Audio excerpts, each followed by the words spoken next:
स्वागत है आप सभी लोगों का हमारे YouTube channel star GS hub में। हम लोग अपने इस चैनल के माध्यम से मध्यकालीन इतिहास विषय पे बातचीत कर रहे थे और मध्यकालीन इतिहास में स्पेशल अगर देखा जाए तो हम लोगों का जो आज टॉपिक चलने वाला है वो है मध्यकाल के दौरान हुए धार्मिक आंदोलन से संबंधित मुद्दों पे हम लोग बातचीत करने वाले हैं।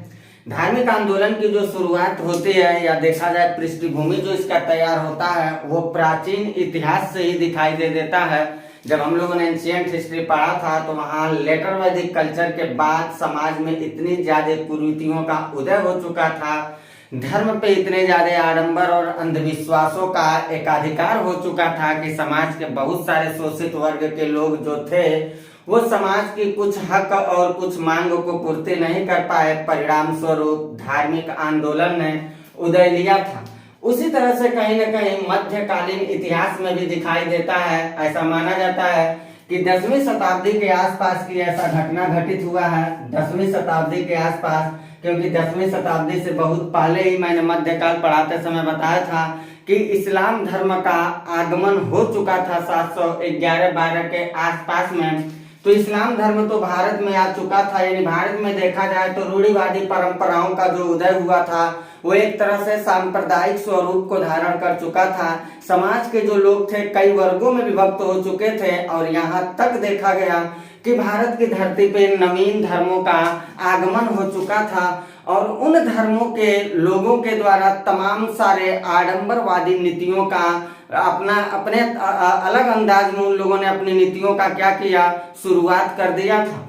यानी देखा जाए तो 10वीं शताब्दी के आसपास की यह घटना घटित हुआ है जो इस्लाम और हिंदू दो महत्वपूर्ण रहस्यवादी आंदोलन के रूप में शुरुआत होते हैं। इस्लाम धर्म में जो कट्टरवादी नीतियां थी उनको हटाने के लिए जो आंदोलन चला था उसको सूफी आंदोलन कहा जाता है और हिंदू धर्म में जो कट्टरवादी नीतियां थी चल रही थी उनको हटाने के लिए जो आंदोलन चला था वो भक्ति आंदोलन चला था। यानी मध्यकाल के भक्ति आंदोलन को देखा जाए तो दो भाग में मेडिवल हिस्ट्री में धार्मिक आंदोलन को दो भागों में रखा जा सकता है। एक भाग जो था वो इस्लाम धर्म के समाधान के लिए उत्पन्न हुआ था जिसको सूफी मत कहते हैं और दूसरा हिंदू धर्म के समाधान के लिए आया था जिसको भक्ति मत कहते हैं। तो हम लोगों की जो आज क्लास चलने वाली है वो क्लास चलेगी सूफी मत से रिलेटेड, यानी हम अपनी कक्षा का जो संचालन करेंगे वो सूफी मत से रिलेटेड मुद्दों पे सारी आपसे बातचीत करने वाले हैं। उससे पहले हम आपसे ये कहना चाहेंगे कि अगर अभी आप हमारे चैनल को सब्सक्राइब नहीं किए हैं तो प्लीज चैनल को सब्सक्राइब कर लीजिएगा, बेल आइकन को प्रेस करिएगा, वीडियो को लाइक करिएगा और ज्यादा से ज्यादा आप वीडियो को शेयर करते रहिएगा, क्योंकि आप लोगों का जब सहयोग मिलेगा तो निसंदेह मैं पूरी निरंतरता और तत्परता के साथ अपनी कंटेंट को लेकर के YouTube चैनल के माध्यम से आप तक उपलब्ध करवाने की कोशिश करता रहूंगा। मैं आता हूं सीधे अपनी टॉपिक पे और हमारा टॉपिक जो चल रहा है वो है सूफी संप्रदाय से संबंधित सारे मुद्दों पे मैं करता हूं आपसे बातचीत। ये सूफी शब्द जो है इसके बारे में बहुत ज्यादा इस्लाम धर्म के रिसोर्सेज के अनुसार भी बताया जाता है कि सूफी कौन थे, इस शब्द का शाब्दिक अर्थ क्या है, इसके बारे में इतिहासकारों ने बहुत पारंगत तौर तरीके से कोई पुष्टि नहीं कर पाए। हाँ, यहाँ तक जरूर कहा गया है कि जो सूफी थे वो ये सूफी शब्द जो है ये सूफ से बना है और सूफ जो होता था वो ऊनी वस्त्र था, यानी ऊनी वस्त्र पहनने वाले लोगों से ही ये ताल्लुकात रखा गया। लेकिन दूसरी तरफ देखा जाए तो कुछ इतिहासकारों का मानना है कि हजरत मोहम्मद साहब के जो अनुयायी थे, जिन पहाड़ी क्षेत्रों में रहते थे, जो उनकी आराधना करते थे, उन लोगों से ये शब्द आया है सफा से। यानी कि ये दोनों में चाहे जो भी शब्द हो इसके बारे में इतिहासकारों को भी पुष्टि करने में कोई बहुत ही साहित्यिक स्रोत नहीं मिले और स्रोतों के अभाव में इसके बारे में बहुत कुछ कह पाना संभव नहीं है। फिलहाल देखा जाए तो ये जो सूफी लोग हैं ये भारत की धरती पे सबसे पहले जब आ रहे हैं सूफी संत, वो समय था जब भारत की धरती को रौंद रहा था महमूद गजनवी। कहा जाता है कि जब महमूद गजनवी भारत की धरती को रौंद रहा था उसी समय महमूद गजनवी के ही साथ बहुत सारे सूफी संत जो थे वो भारत की तरफ पदार्पण हुए थे और भारत की धरती पे जो आए थे वो लोग, वो सबसे पहले जो सूफी संत भारत के तरफ आए थे महमूद गजनवी के पंजाब अभियान के दौरान ऐसा देखा गया था। ये सूफी संत जब भारत में आते हैं तो भारत में आकर के ये जितनी सारी इस्लाम धर्म से जुड़ी कट्टरवादी नीतियां थी उन सारी नीतियों पे सीधे प्रहार करते हैं। और इन लोगों ने नीतियों पे प्रहार करने के साथ साथ ईश्वर को एक स्वरूप प्रदान करने का विचार दिया था।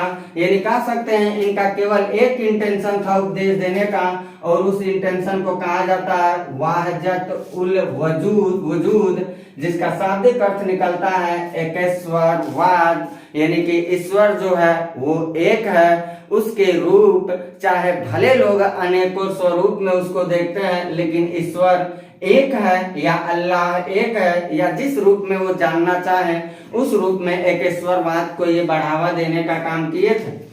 सूफी संत जिस आश्रम में रहते थे उसको खानकाह मठ कहा जाता था, लेकिन पीसीएस का उठाया गया ऑलरेडी सवाल है जमात खाना शब्द को याद रखिएगा। जमात खाना शब्द काफी चर्चा में रहा है, एग्जाम में ऑलरेडी एग्जामिनर इस बात को पूछ चुका है कि सूफी संत जिस आश्रम में रहते थे उसको क्या कहा जाता था। जो सूफी संत आए थे उन सूफी संतों के बातों को स्वीकार करके लोगों ने जो उनकी बातों का पालन करने की कोशिश किया था या उनकी शिष्यता को धारण करने की कोशिश किया, उन लोगों को सुरीद कहा जाता था। भारत में आने वाला जो पहला सूफी थे उनका नाम बताया जाता शेख इस्लाम थे, जो लाहौर की धरती पे सबसे पहले उतरे थे। शेख इस्लाम भारत में आने वाला पहला सूफी संत माने जाते थे। और अबुल फजल जो अकबर के शासनकाल के संबद्ध हम लोग पढ़ेंगे तो इसका एक किताब मिलेगा, पुस्तक मिलेगा, आईने अकबरी। ये अपने आईने अकबरी में ऑलरेडी 14 सूफी सिलसिलों का उल्लेख करता है, लेकिन वो ये बताता है कि ये 14 सूफी सिलसिले जो थे, इन 14 सिलसिलों में केवल 2 सूफी सिलसिला ऐसा था जो काफी गहरा भारत पे प्रभाव डाला था। बाकी सिलसिलों का प्रभाव कोई बहुत ज्यादा दिखाई नहीं देता है।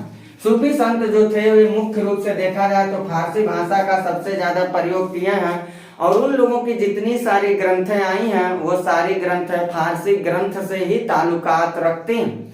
आगे चल करके समय समय पे तमाम सारे राजाओं और शासकों के द्वारा उन सूफी संत के फारसी ग्रंथों का उर्दू इत्यादि भाषाओं में अनुवाद भी किया गया, ऐसा देखा गया, और उन सारे ग्रंथों को हम लोग पढ़ेंगे भी। सूफी साहित्य के रूप में अगर देखा जाए तो कुछ विशिष्ट साहित्यिक रूप मिलते हैं जो अक्सर एग्जाम में पूछे जाते हैं। इन बातों को आपको याद रखना बहुत जरूरी है। पहला जो है वो है माकतूबात, इसका मतलब होता है जो सूफी संत के पत्रों का संकलन होता था उसको कहा जाता था। दूसरा है मसनवी, लेकिन एग्जाम में मथनवी करके सवाल ऑलरेडी पूछ चुका है। ये विवरणात्मक कविताएं, जितनी सारी कविताओं को एक्सप्लेन करके विवरण दिए गए रहते थे उनको कहा गया। ताज की राह जो थी सूफी संतों की जीवनी जो लिखी गई है वो ताज की राह के नाम से चर्चित रहता है। और ऑलरेडी सवाल पूछा हुआ रिसाला और माल फुजात दोनों पूछा जा चुका है। किसी विशेष विषय पे जब छोटी छोटी पत्रिकाएं लिखी जाती थी सूफी संतों के द्वारा तो उसको रिसाला कहा जाता था। और सूफी संतों की जो वार्ताएं थी, जो बात थी, जो डिबेट चल रही थी, या सूफी संत ने जो अपने उपदेशों का संकलन किया उनको हम लोग कहते हैं माल फुजात के नाम से वो जाना जाता है।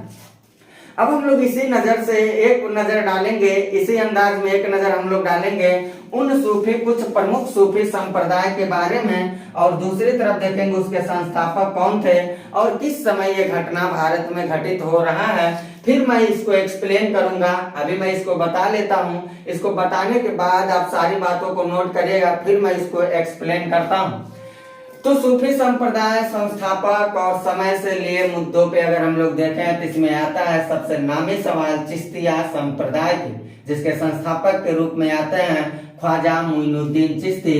12वीं सदी के आसपास की ये घटना घटित हुई है। ये अभी हम सारी बातों को बताएंगे। अभी बस ऐसे संस्थापक, अगर आप 1 लाइनर एग्जाम देते होंगे कोई भी, तो यहाँ से सवाल अक्सर आपको मिलते रहेंगे। यहाँ से ऑन द स्पॉट आप जवाब अपना ले लीजिए। बाकी मैं अभी एक एक को एक्सप्लेन करता हूँ इतनी बातों को हो जाने के बाद। तो चिश्तिया संप्रदाय को देखा जाए तो ख्वाजा मोइनुद्दीन चिश्ती आते हैं। दूसरा देखा जाए सुहरावर्दी संप्रदाय, जिसके संस्थापक के रूप में आते हैं शिहाबुद्दीन सुहरावर्दी। लगभग 12वीं शताब्दी के आसपास की ये भी घटना घटित हो रही है।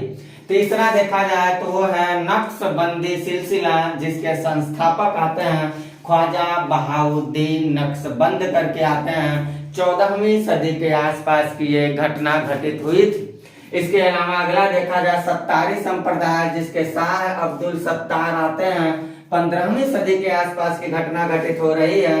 कादरी संप्रदाय को देखा जाए तो संस्थापक आते हैं शेख अब्दुल कादिर जिलानी।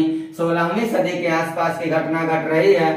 फिरदौसी संप्रदाय जो था, यहाँ से अभी हम लोग देखेंगे, इसको भी मैं एक्सप्लेन करूंगा।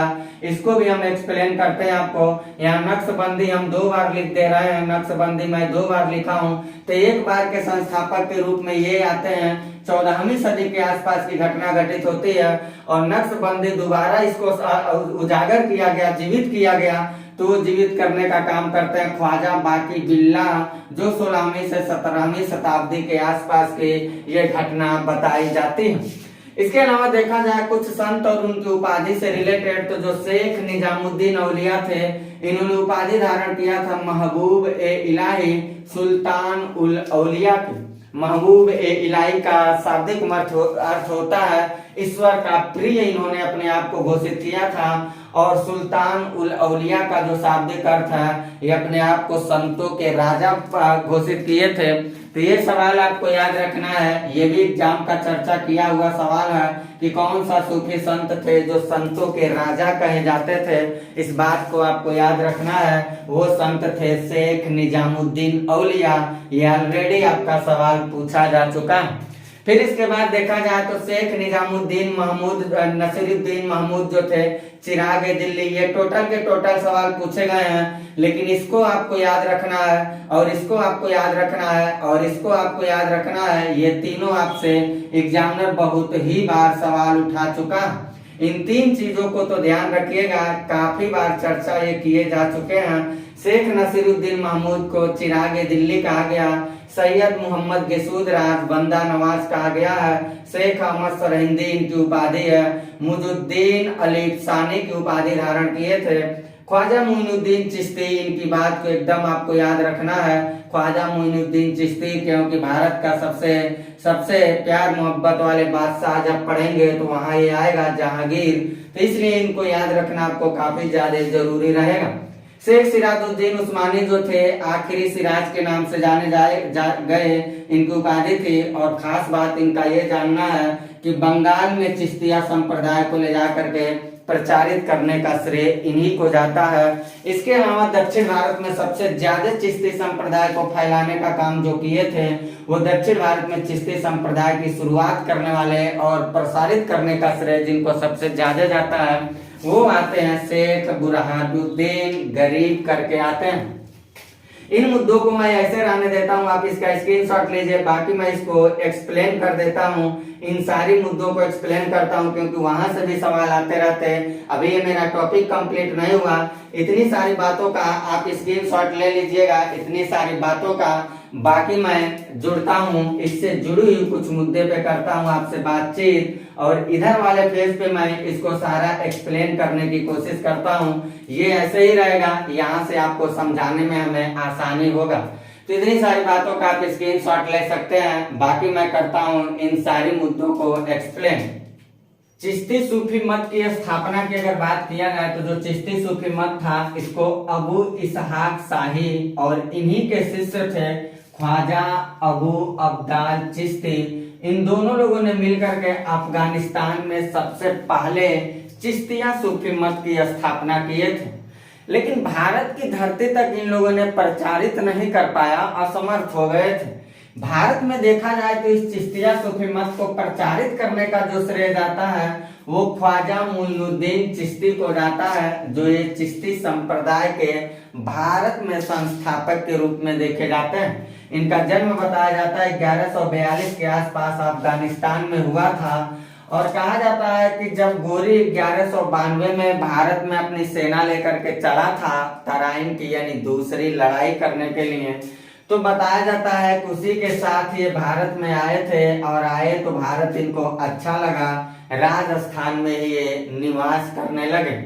इसके बाद कई सारे सूफी संत दिखाई देना शुरू हो गए भारत में, जिसमें एक सूफी संत जो आते हैं वो बड़े प्रिय हो जाते हैं, इसलिए क्योंकि ऑलरेडी ये ख्वाजा मोइनुद्दीन चिश्ती जो थे ये उनसे काफी प्रभावित भी आगे चल के होते हैं। और इसमें देखा जाए तो ऑलरेडी वो जो प्रमुख सूफी संतों में आते हैं, अन्य सूफी संतों में सबसे प्रमुख जो आते हैं वो बाबा फरीद थे। ये बाबा फरीद के दो शिष्य आते हैं, एक हजरत निजामुद्दीन औलिया और एक हजरत अलाउद्दीन साबिर। निजामुद्दीन औलिया जो थे इनके भी कुछ अपने शिष्य बन गए थे, उसमें था शेख सलीम चिश्ती, इन्हीं का शिष्य, हजरत हसन देहलवी इन्हीं का शिष्य था और अमीर खुसरो इन्हीं का शिष्य था। इन तीनों लोगों ने अपनी अपनी उपाधि से, इन्हीं के द्वारा उपाधि से विभूषित किए गए थे। शेख सलीम चिश्ती को शेख उल हिंदी की उपाधि मिली, हसन देहलवी को भारत का सारदी की उपाधि मिली और अमीर खुसरो को तुर्कल्लाह की उपाधि से विभूषित किए थे।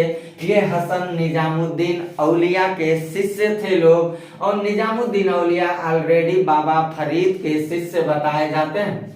निजामुद्दीन औलिया को देखा जाए और अमीर खुसरो को, तो ये पूछा हुआ फिर सवाल आपको आ जाता है, ये 7 सुल्तानों का शासनकाल इन लोगों ने देखा था, लेकिन इसमें निजामुद्दीन औलिया जो स्पेशल आते हैं ये भी सवाल पूछा जा चुका है, ये किसी सुल्तान से संबद्ध या ताल्लुकात नहीं रखते हैं। इतनी सारी बातों को भी आप कवर कर लीजिएगा, इतनी सारी बातों को भी आप कवर कर लीजिएगा। बाकी जब मैं आपसे मिलता हूँ, आपसे जब मिलता हूँ अपनी अगली क्लास में, तो अगली क्लास में मैं आपसे बात करूंगा भक्ति आंदोलन से संबंधित, और भक्ति आंदोलन थोड़ा बड़ा चलेगा तो उस पर हम आपको 2 से 3 वीडियो के साथ आपसे मिलता हूं। बाकी इतनी सारी और बातें जो बचे थे इसको आप नोट कर लीजिएगा। और चैनल से अगर आप नए नए जुड़े हो तो प्लीज चैनल को आप सब्सक्राइब अभी कर लीजिएगा, बेल आइकन को प्रेस करिएगा, वीडियो को ज्यादा से ज्यादा शेयर करते रहिएगा ताकि हमारी मनोबल बढ़ती रहे और हम पूरी गुणवत्तापूर्ण कंटेंट को लेकर के अपने YouTube चैनल के माध्यम से आप तक पहुंचाता रहूं। तो मिलता हूं मैं अपनी अगली हिस्ट्री की सीरीज में, जहां मैं बात करूंगा आपसे भक्ति आंदोलन पर। तब तक के लिए लेता हूं मैं आपसे इजाजत। Bye, best of luck.